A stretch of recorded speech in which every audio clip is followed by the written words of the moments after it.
Okay,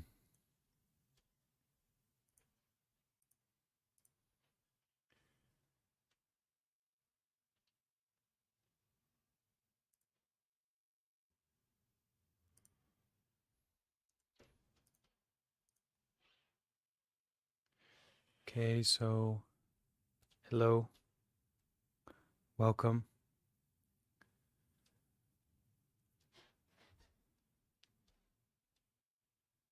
How is everyone getting on? How's everyone doing? Can you hear me? Yes, Okay, all right. it's great that it's finally Friday. Yeah, it's a good time for Friday, right? It's the right time for Friday.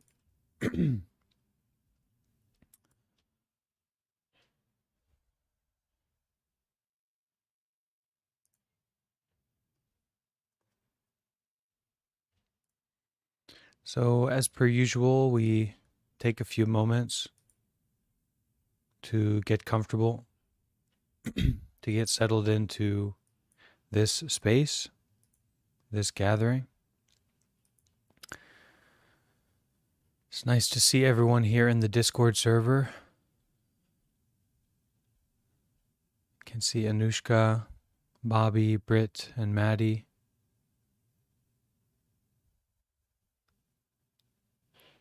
Many familiar faces.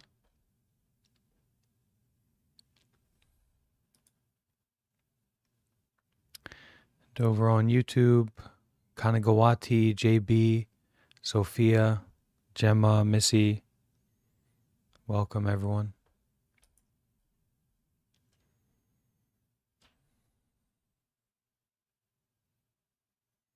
So let's start with just a few minutes of meditation.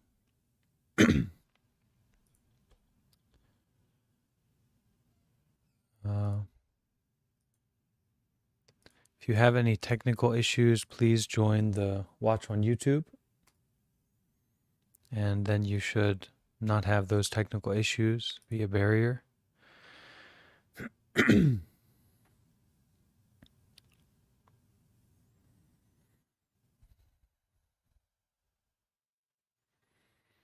Okay, so before we start with our reading, we can find a comfortable position for our body.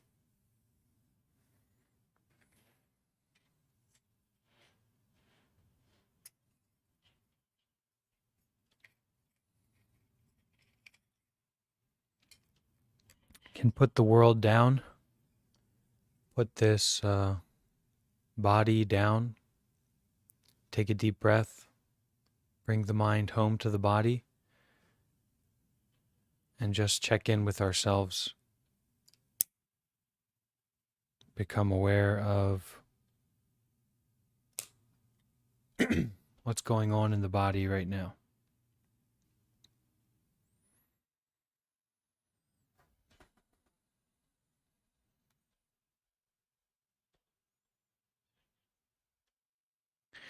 I always think it's quite a curious thing to take our present moment bodily sensations or experiences as a kind of reality. So there's a smell or a sensation in the stomach or a feeling of the heart beating or the present moment breathing kind of happening, and seeing that as this real reality. It's almost a bit more present and alive than whatever story we have about our day today or tomorrow or the past.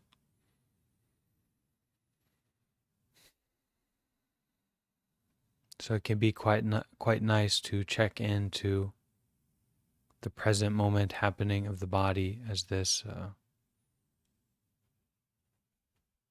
truth expressing itself.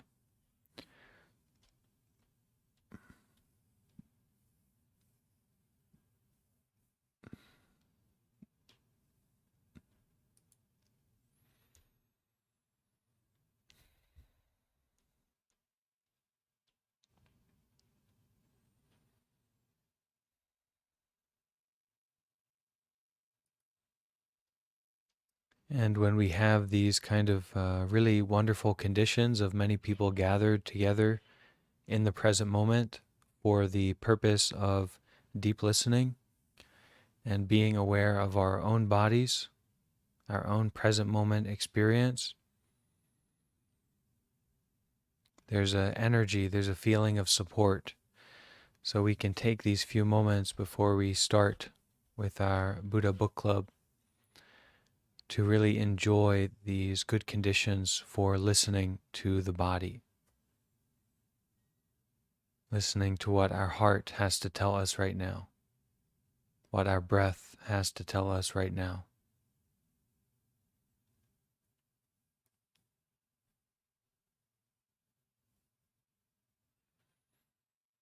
Just breathing and listening.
So let's continue our reading of the book Flowers in the Dark by Sister Dang Nghiem in the Thich Nhat Hanh Plum Village tradition on the topic of reclaiming our power to heal from trauma through mindfulness. And we are now starting on part 2 of the book, The 5 Strengths. Chapter 3, Trust as a Strength.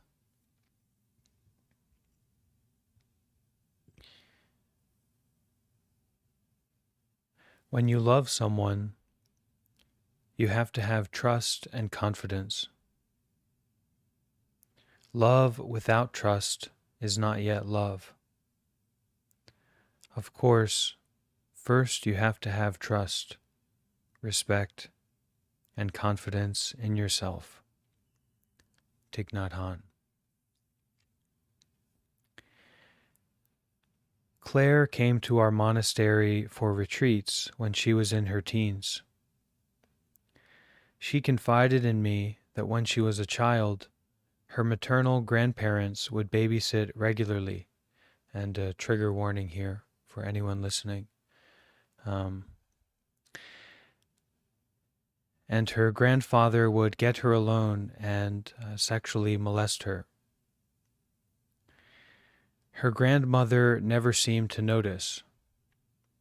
Even her parents failed to pay attention to the fact that their child was disheveled and distraught, at times crying when they picked her up. One time she came running to the front door naked, yet the parents did not investigate. According to Claire, when she finally told her mother scolded her and said she was making it up. Claire thought her mother was in denial and could not believe that her father could do such a thing to his granddaughter. Claire had been wronged, and then she was accused of lying. These wounds severely affected Claire's teenage years and eventually severed her relationship with her grandparents and her parents. Years later, after Claire had become an adult, I finally met her mother, Johanna, an advocate for young people, Johanna worked to prevent the abuse of children. She had heard Claire talking about me, and she came to me for help and insight into the reasons for her daughter's cutting off ties with her family. Johanna sincerely wanted to know if something had happened to her daughter in childhood, because she observed Claire's personality and her relationship with everyone in the family had completely changed. Johanna could recall some signs of distress, but she was not sure if something had been going on. After asking her several questions to confirm her genuine intention, I told Johanna what had happened to Claire. She was heartbroken when I confirmed her father's abuse of her daughter. She revealed that she herself had been abused by a cousin in her childhood, and her entire professional career was dedicated to advocating for children and protecting them from sexual abuse. Yet she had failed to keep her own child out of harm's way. In Johanna's own memory, she had tried to coax Claire to tell her what was happening to her when she saw that her daughter was becoming distant and withdrawn. But the girl refused to say anything.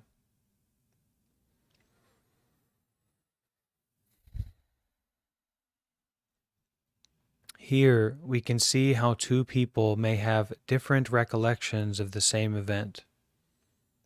Claire experienced her mother contradicting her and accusing her of lying, while Johanna recalled trying to find out what had happened but being met by obstinate silence. Mother and daughter were both suffering greatly.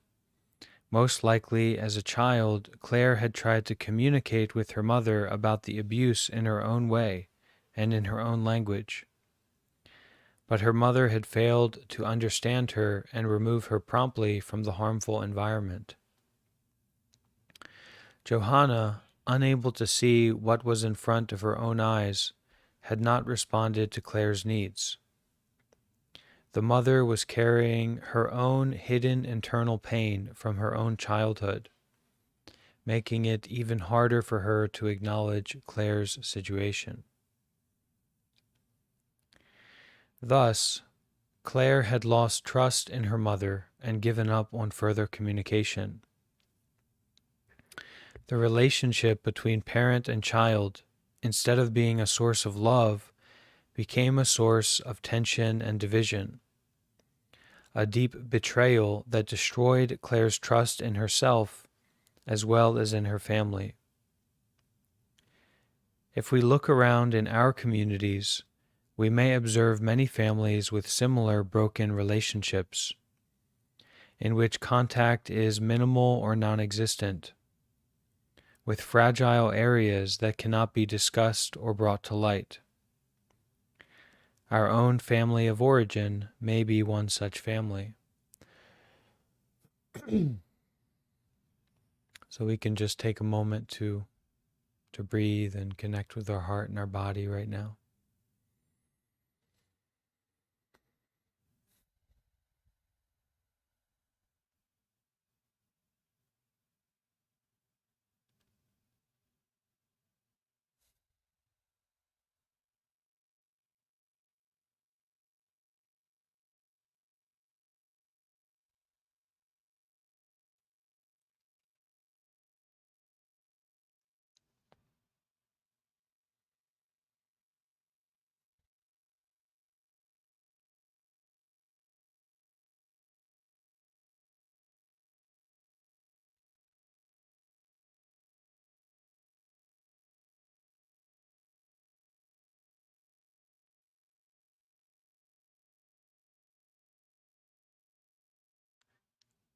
Reclaiming trust.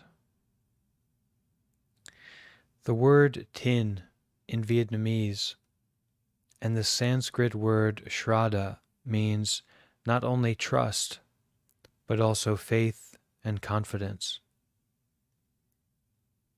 We use these three words, trust, faith, and confidence, almost interchangeably to describe the first strength. When we encounter abuse as children, we lose all three, both in ourselves and in others. Trust or faith is the first of the five strengths and the first essential quality for a healthy life. As children, we absolutely need to develop trust that adults will care for us and provide us with a safe environment. Child victims of abuse lose faith in others, especially in adults. Adults are supposed to protect us, but instead they become a frightening threat. These adults are most often our own family members, fathers, mothers, uncles, or elders in our communities. According to research, in the United States, 1 out of 3 women and 1 out of 6 men experience some form of sexual violence in their lifetime. Transgender people are at an especially high risk of sexual violence. At the time of this book's writing, the good news is that the number of sexual assaults has declined over the past 30 years. However, more than 60,000 children are still reported to suffer from sexual abuse a year. Children as young as a few months old through the teen years are vulnerable. 1 out of 4 girls and 1 out of 6 boys will be sexually abused before they turn 16. Even as adults, 1 out of 6 women in the United States is a rape victim. Despite the widespread nature of these crimes in every country and culture, only a small percentage of them is reported to authorities. Even when the abuse is from someone outside our immediate circle, we lose faith in our parents' ability to protect us. We expect our parents to protect us, but we see that they are unaware of what is happening to us. Ultimately, we may lose faith in ourselves, thinking, I cannot protect myself. I am helpless. Having lost trust and confidence in ourselves and others, we may go headlong into a life of doubt, isolation, and fear.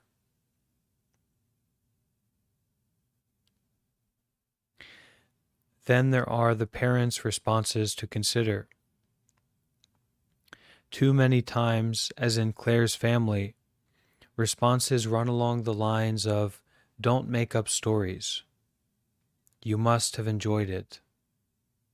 Don't say anything to anyone. The social worker will take you away. And perhaps most harmful of all, don't destroy this family. I have heard so many stories like this. Usually, children don't say anything, but even when they do speak up, the adults often don't say anything helpful and don't take immediate appropriate action, which deepens the mistrust, deepens the pain. The caregiver's denial and inaction compound the child's mistrust, confusion, and pain. When abuse occurs in an institutional context, the responses of the authorities have the potential to help heal or add further harm.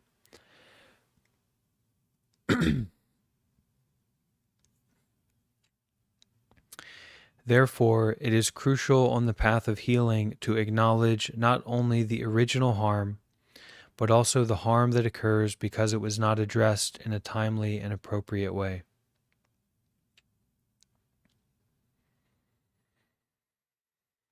So once again, we can take a moment to connect with our breath and our body.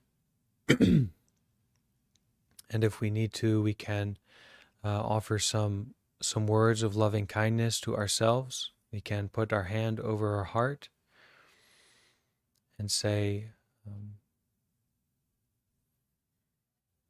it's okay.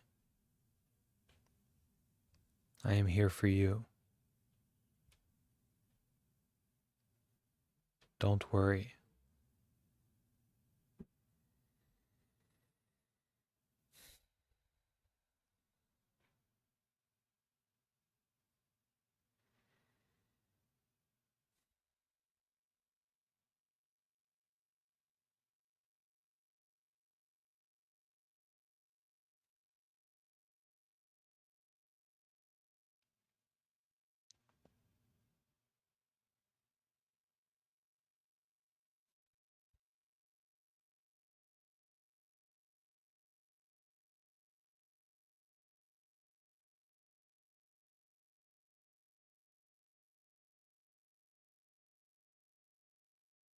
Okay, so let's continue reading on.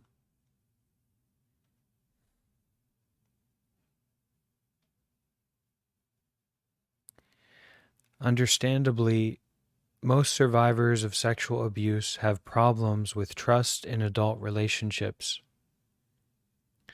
We may not trust our families, partners, institutions, or ourselves. We may even feel unsafe in our own bodies. Fortunately, our spiritual practice can help us to rebuild the foundation of trust, first and foremost in ourselves. We don't have to wait for family or institutional change to begin healing. Individual and collective healing can and must take place at the same time. As we have seen in the first part of this book, mindfulness practice helps us come back to the body via the breath and helps us access our enormous power. Trauma victims may have certain breathing patterns, and we may sense our body in atypical ways. We may hold tension in the body and suffer from post-traumatic stress. We may feel detached and disassociated. There are certain signs and symptoms of abuse that a skilled clinician can quickly decipher and help us understand. By developing mindfulness of the breath, the body, feelings, and thoughts, we can also aid our own healing process as we learn to be in our bodies and read our body's messages. This will take time and trust.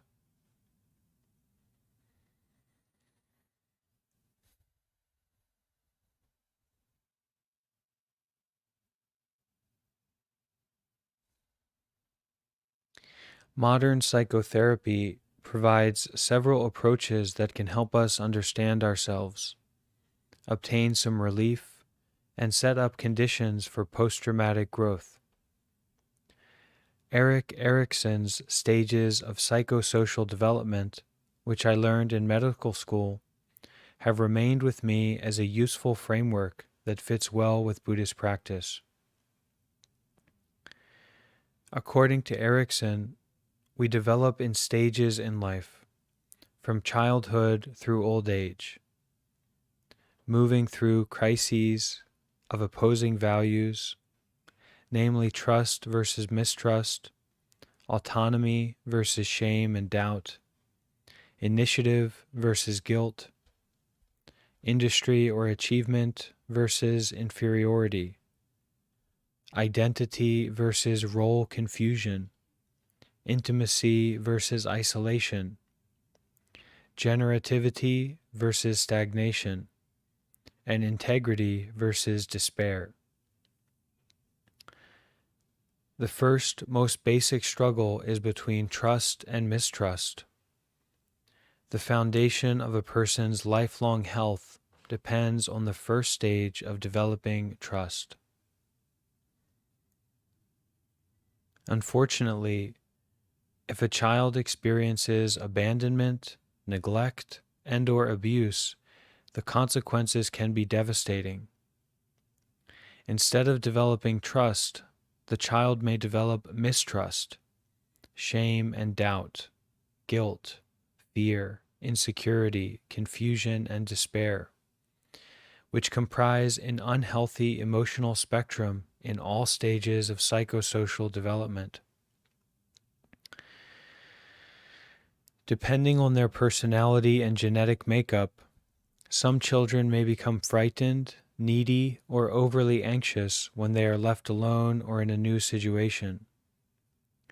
Other children may shut down, becoming walled off, hardened, resistant to relationships, conduct risky behaviors, and disregard their own lives and safety. Some grow into adults who try not to attract sexual attention, while others develop high levels of sexual charisma based on whatever behaviors in childhood helped them survive. Such extremes are signs of unhealthy development. Regardless of how the outer appearance of a person may manifest, deep in the core is a wounded child. Childhood trauma disrupts our development and prevents us from experiencing our own strengths fully.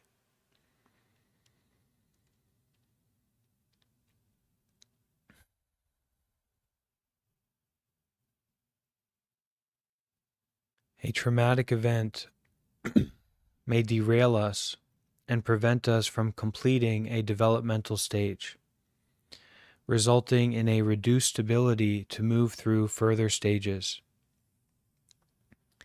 When we understand the interbeing between these stages and the three times, past, present, and future, we can have confidence that these stages may be resolved successfully at a later time through spiritual practice.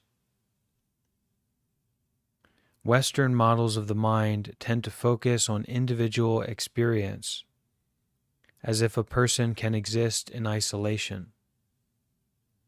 But Erickson's theory takes our community health into account and gives our social consciousness equal importance in a person's mental wellness and satisfaction in life. Indeed, a spiritual community may offer the second chance for individuals and families to heal and transform through our collective practice and collective awareness.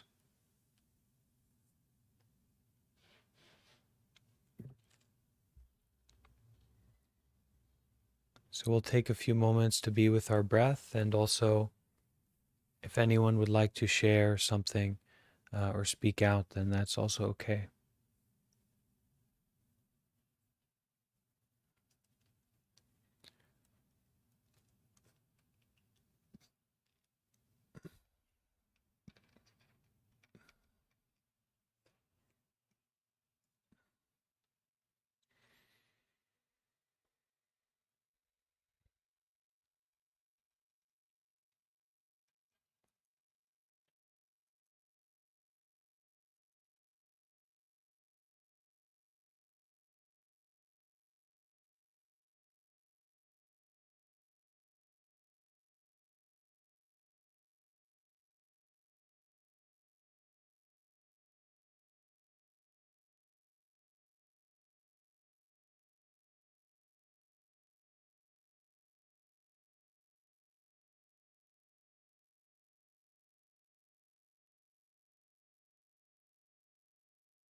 We can keep in mind that this is a safe space to listen to our own heart and our own breath, and also to share, and that this is what we're doing together right now.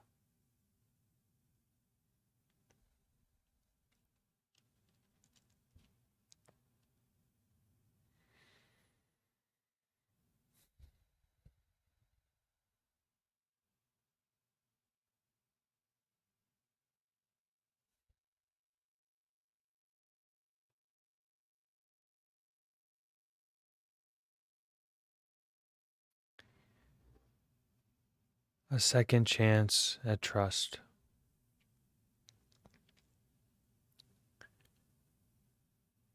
How do we as individuals overcome such deep and widespread breaches of trust so we can have full, loving, trusting relationships? To set up the right conditions for a safe and wholesome society, it is clear that we need to work collectively to prevent violence on the systematic and social level. Yet we cannot wait for society to change in order to feel better in ourselves. We must address psychological and emotional scars that require attention. Throughout this book, we will explore how trauma survivors can build the experience of mental wellness into their lives with the 5 strengths. First, let us pay close attention to restoring the foundational strength of trust.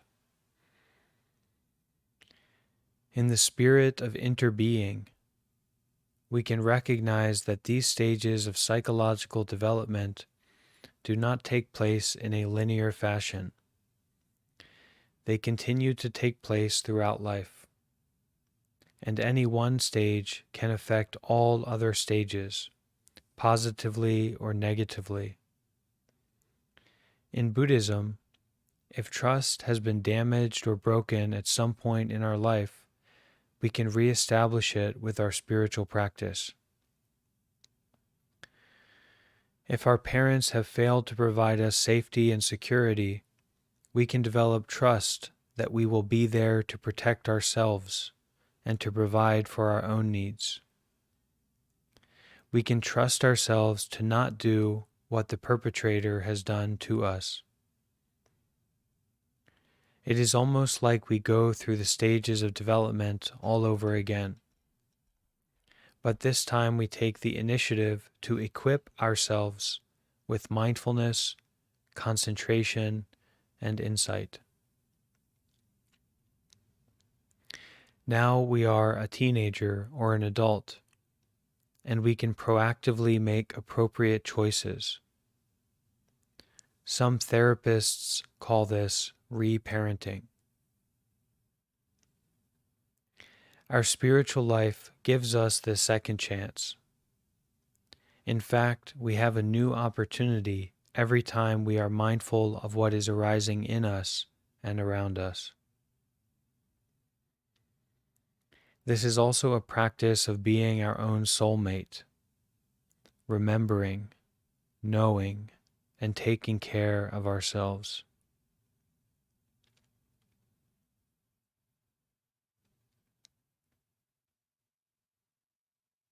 The unspoken trauma of sexual misconduct.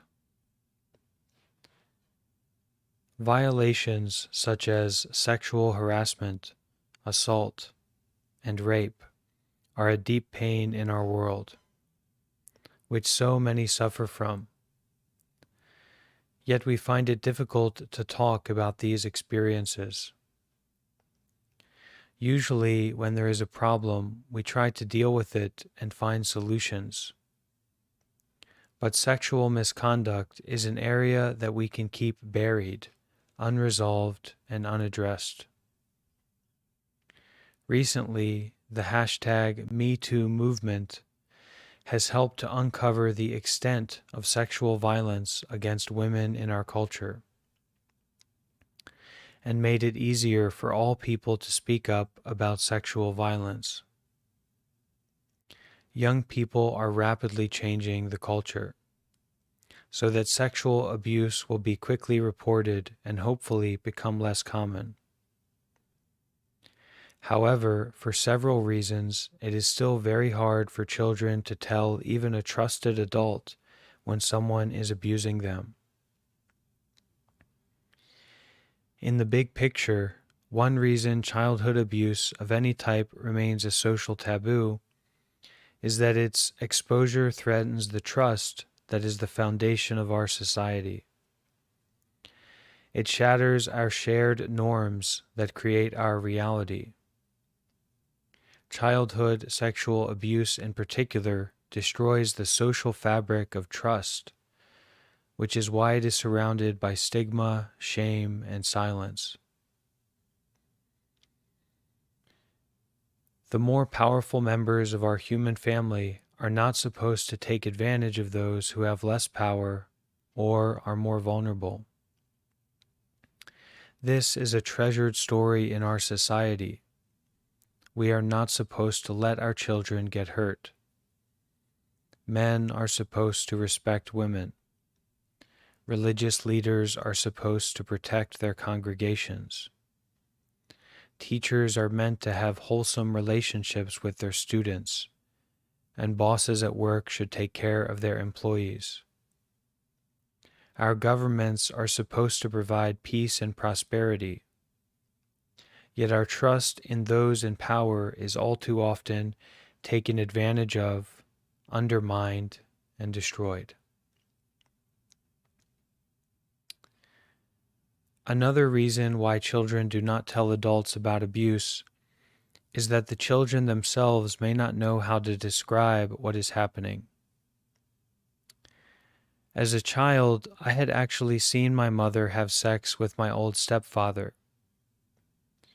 But when my uncle molested me, I did not put two and two together and see that his actions were sexual.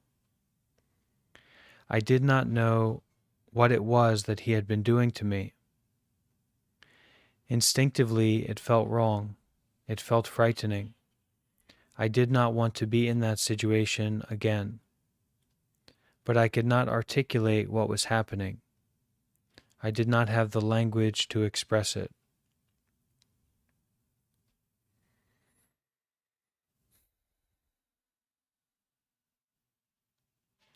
Children often keep abuse quiet because they feel that it is wrong, it is dirty, and it is their fault. Children also do not speak up because they are forbidden to do so or threatened with harm if they do. Often abusers make their victims feel guilty and ashamed, as if they have brought it upon themselves. You seduced me. If you tell, you will be punished. It is our secret. Victims can come to believe something about me causes these things to happen.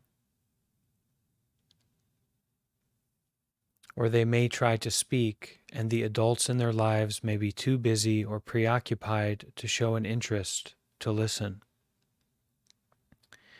When there is a history of trauma in the family, as we have seen, parents may be in denial about what is happening, as the truth is too painful to contemplate. Another reason children do not talk is that they may be frozen physically and mentally, so the memories are blocked out. In some cases, the children may deny the abuse even when approached by the adults. One young man told me that his grand-uncle sexually abused him and his sister when they were small. Eventually, his sister told their father, who sat down with him to ask him if it was true. The little boy replied no and refused to talk further. To this day, he still does not know why he said that. The alienation and guilt that he has experienced with his sister and parents remains a source of implacable pain. Abusers often have been victims themselves. Without appropriate care and healing, they may go on to abuse others, as the cycle of abuse is such that victims frequently become perpetrators in a misguided attempt to resolve their trauma. Driven by shame and fear of humiliation, they may engage in cycles of denial, justification, rationalization, or minimization, which serve to cloud the truth of the damage they have suffered and have caused others. So there's going to continue being trigger warnings as we go into this. So just to be aware and stay with your breath and your body.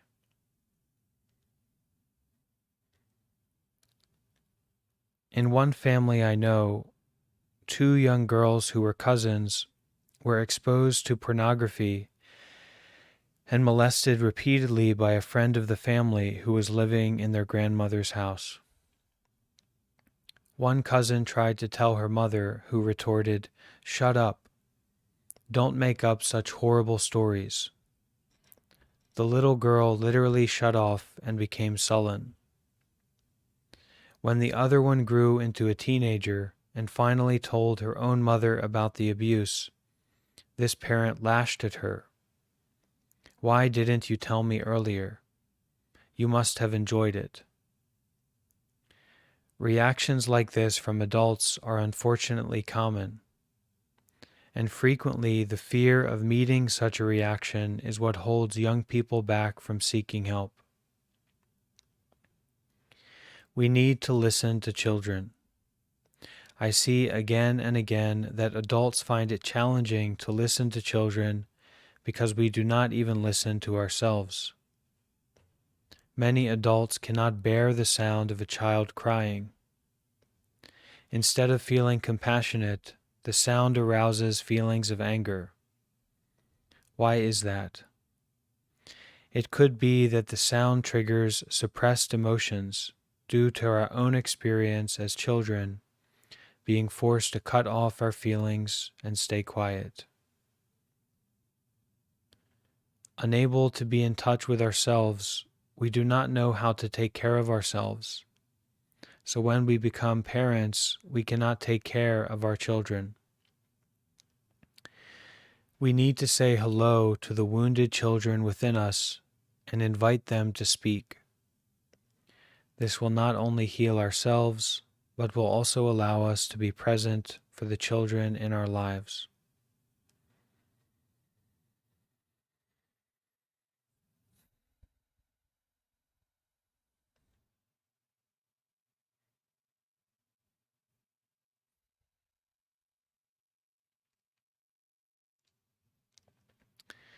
Okay, so we'll now go into a practice, an exercise of listening to our inner child.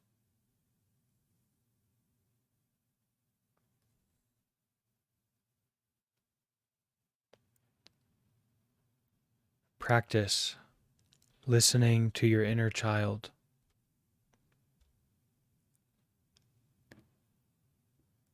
Learning to listen deeply to yourself is a core practice of the Plum Village tradition. To take good care of yourself, you must not only listen to yourself in the present, but also go back and take care of the wounded child inside of you. Practice going back and listening to your wounded child every day.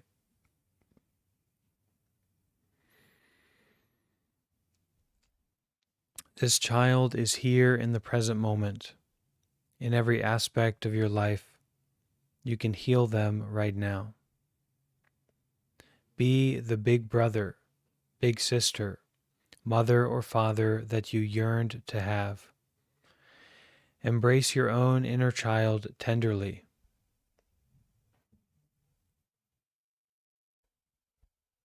So we will move now into an exercise so we can follow along with this guidance from Sister Dang Nghiem.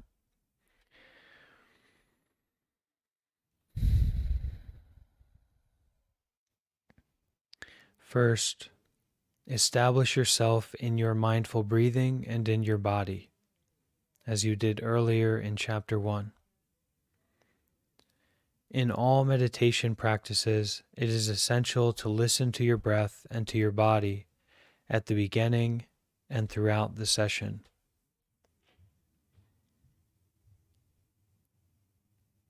You can say these words with your inner voice.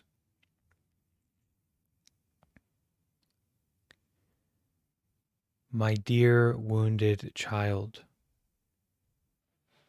I am here for you, ready to listen to you.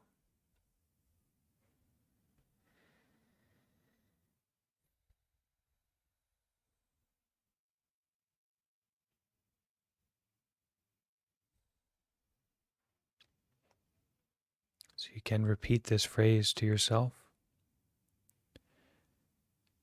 My dear wounded child, I am here for you, ready to listen to you.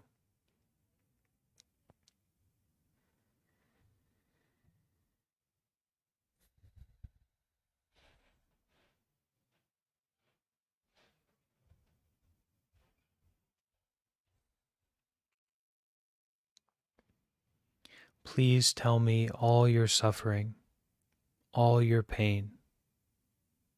I am here, really listening.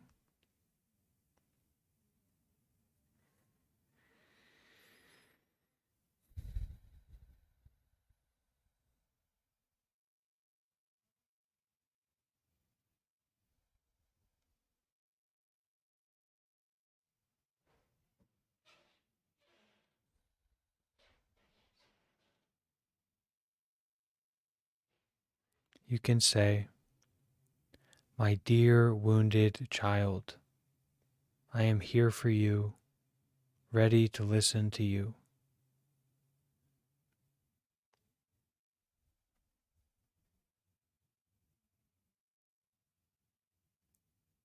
Please tell me all your suffering, all your pain.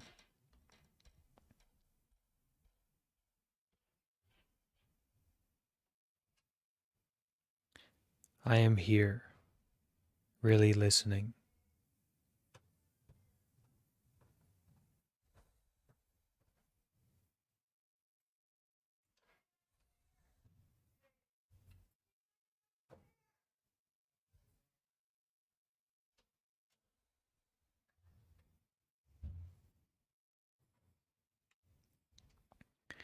Quiet repetition of these key words can help you hold your concentration until you can be in touch with your breath. Breathing in, I listen to my in-breath. Breathing out, I listen to my out-breath.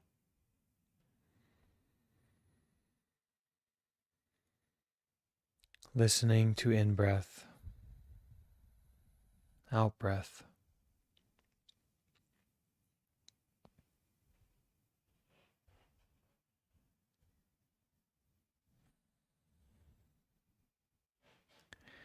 Breathing in, I am aware that my in-breath is short, long, loud, quiet.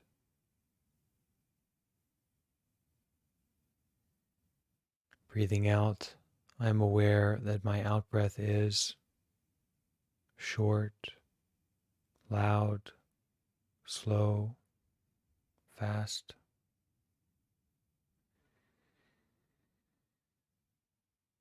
Breathing in, I listen to my body.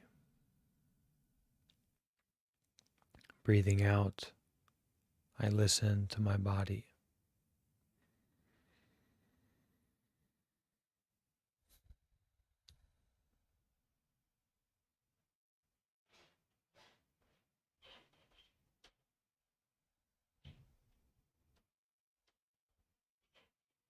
Listening to body, smiling.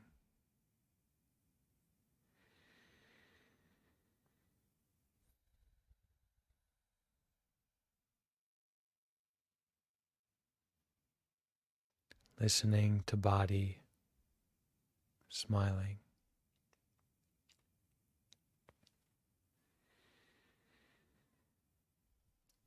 Breathing in, I am aware that my body is tense, relaxed, tired, at ease.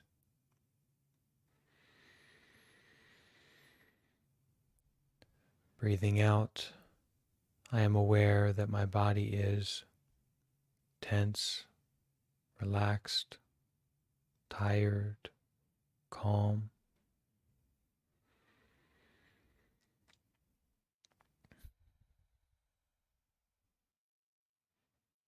Aware of the state of my body.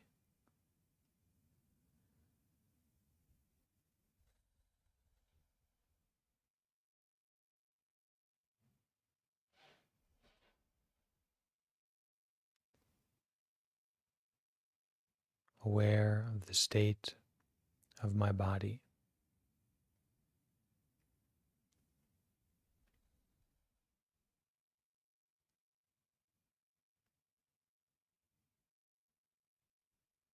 Visualize yourself at the age when the trauma took place. As you follow your in-breaths and your out-breaths, you can say, "My dear wounded child, I am here for you. Please tell me about your suffering and pain. I am here listening to you. I am here for you."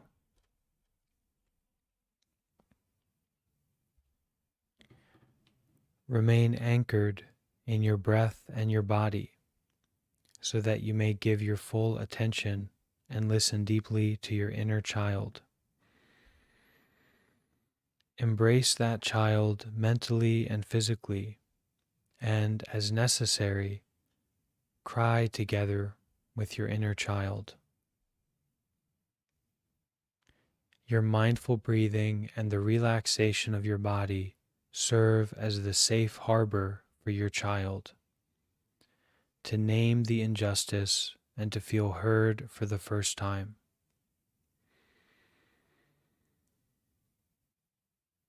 If you know how to go back to your inner child and listen like that every day for 5 or 10 minutes, healing will take place immediately and will also unfold over time.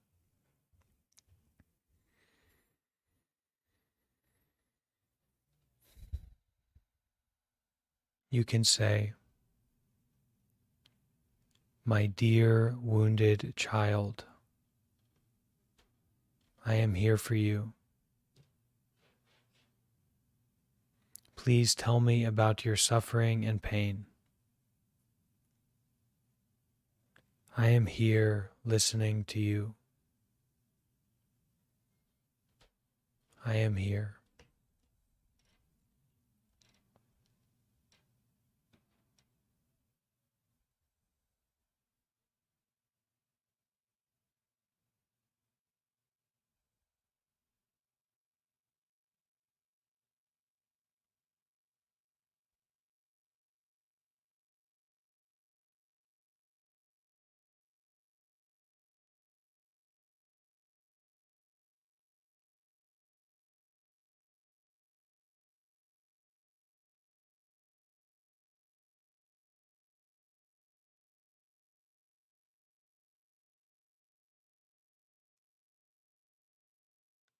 Undoubtedly, the practice of listening deeply to her inner child helped Claire to build trust in herself. Recently, she told me at the end of a phone call, "Sister D, I want you to know that when things go bad, I don't tell myself that I should die anymore." It was the greatest gift she could offer me as her mentor. Among us, there are many people who have practiced like this, and after a period, their suffering has diminished and transformed. We see the relationship between ourselves and others has become much better, much easier. We see more peace, more love in us.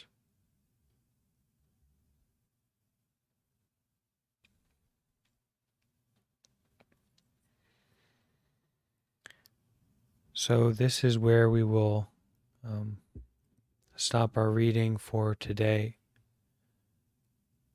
And I'd like to open up the space for people to share or speak if they like, but also we can spend some time to listen together and just be here in this safe and supportive environment to listen to our inner child if you want to direct your attention there,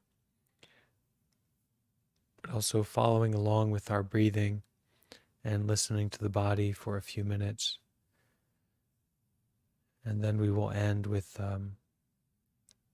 some metta practice. So if anyone wants to share, please feel welcome.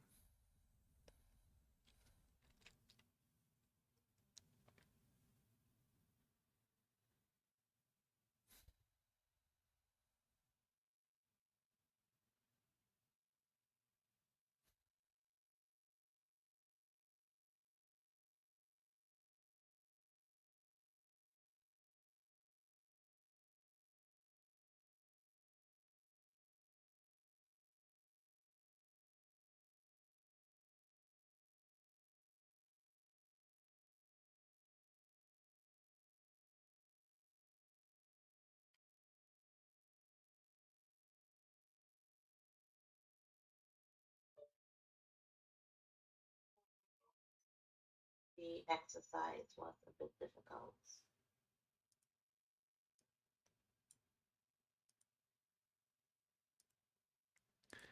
What was that that you said, Anastasia? I said that the exercise was a bit difficult for me. I found myself that when I was kind of looking back on some trauma and trying to find this, um, wounded inner child, I couldn't really find him. I know that he's kind of in there, but I couldn't to kind of look him in the face. So I just had to listen to what was there and what I was aware of. For me, I fall into the category of a lot of blocking out. So it's difficult to find that little boy.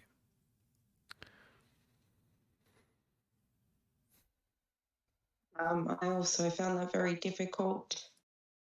I think also too, I feel like there's still that suppression of it all, and I feel that the lack of trust in myself is obviously still there for for my inner child to freely talk to me. Yeah.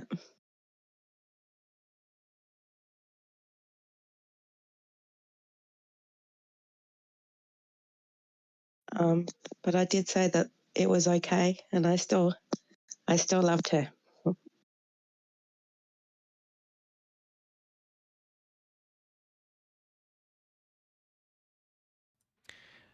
I think that something that's stood out to me in this reading um, is the first noble truth in Buddhism of there is suffering.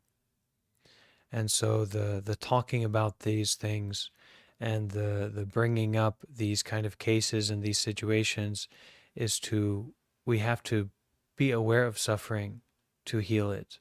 We have to invite that inner child to embrace and to take care of that suffering. And without mindfulness, without knowing how to listen to the heart and listen to the body, it is very heady and it's scary and confusing.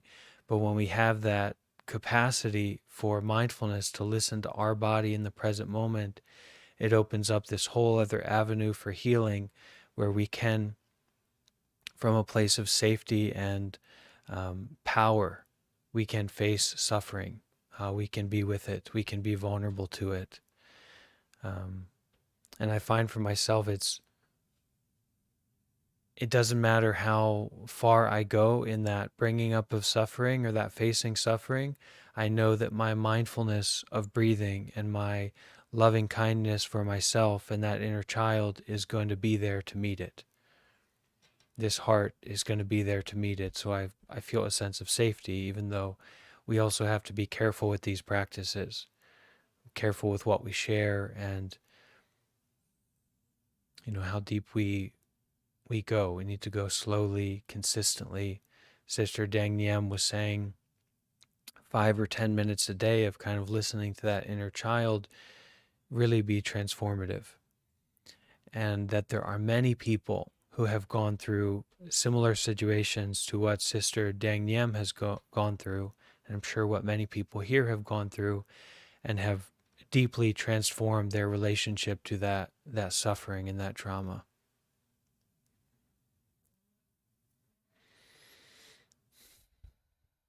So we don't need to be afraid of that inner child.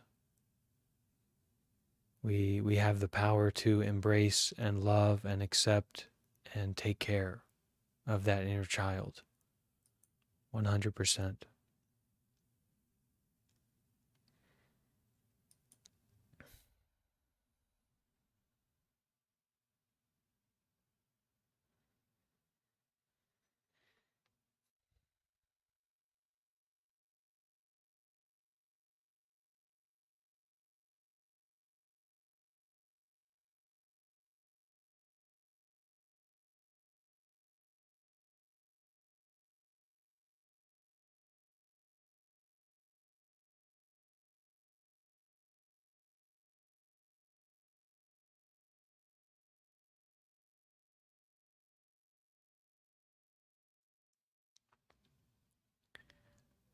So let's finish our practice together with a metta prayer, a loving kindness prayer, so we can all bring our hands together and repeat these words of loving kindness together.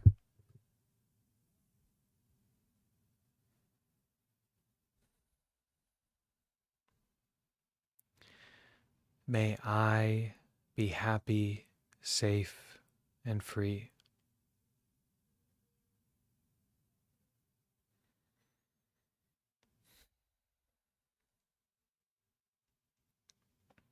May I be happy, safe, and free.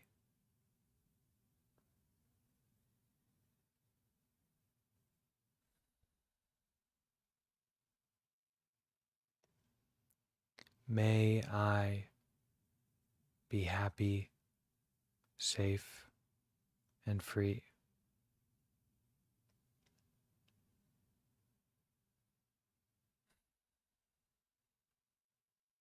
We can bring to mind our inner child if we like,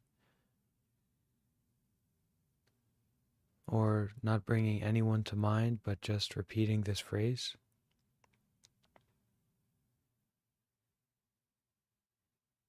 May you be happy, safe, and free.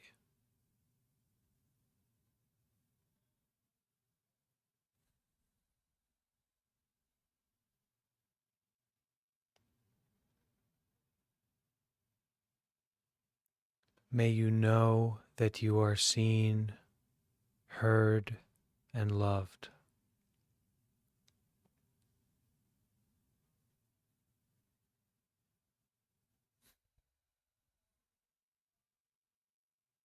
May you know that you are seen, heard, and loved.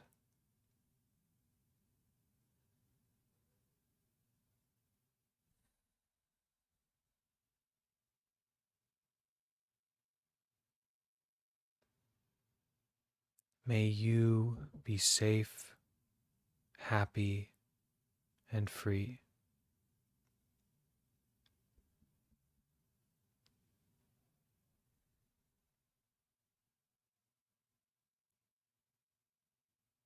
May you be safe, happy, and free.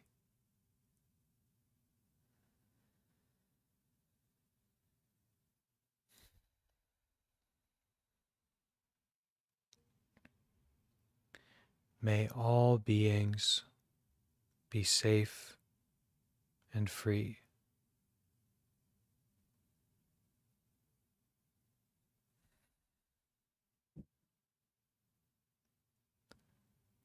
May all beings be seen, heard, and loved.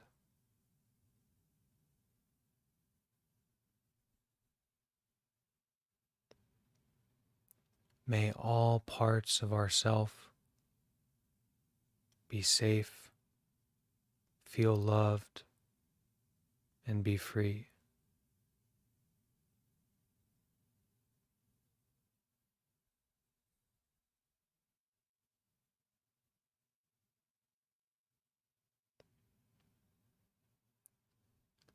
May all parts of myself feel safe, loved, and free.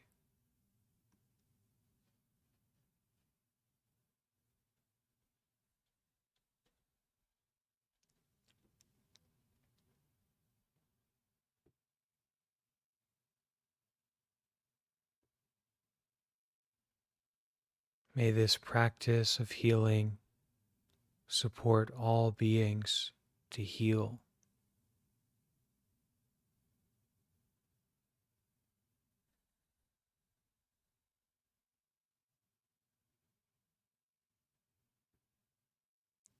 May all beings support this practice of healing.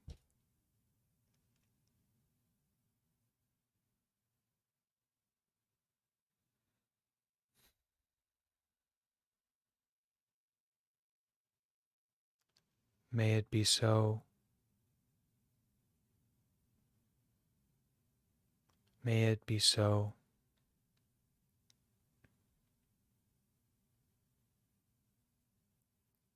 May it truly be so.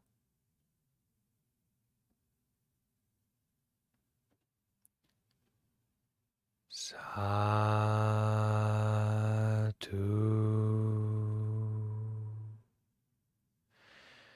Sadhu.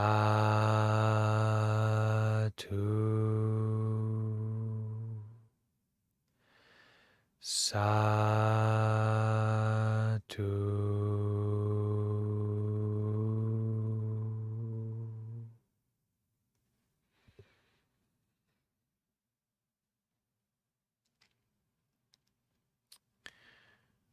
Okay. Thank you all so much for being here. And we talk on some sensitive topics today, but I hope that you feel safe and empowered to listen and to heal and to take care of that inner child or those inner sufferings that may be coming up. Also, if you feel in need of more support or companionship, Sister Dang Nghiem, the author of this book, does have many talks on YouTube recordings. And so you can watch them, you can listen to them, and feel safe and feel supported to continue on this healing journey. Okay? Thank you all for being here. Thank you. Thank you. Thank you. Thank you.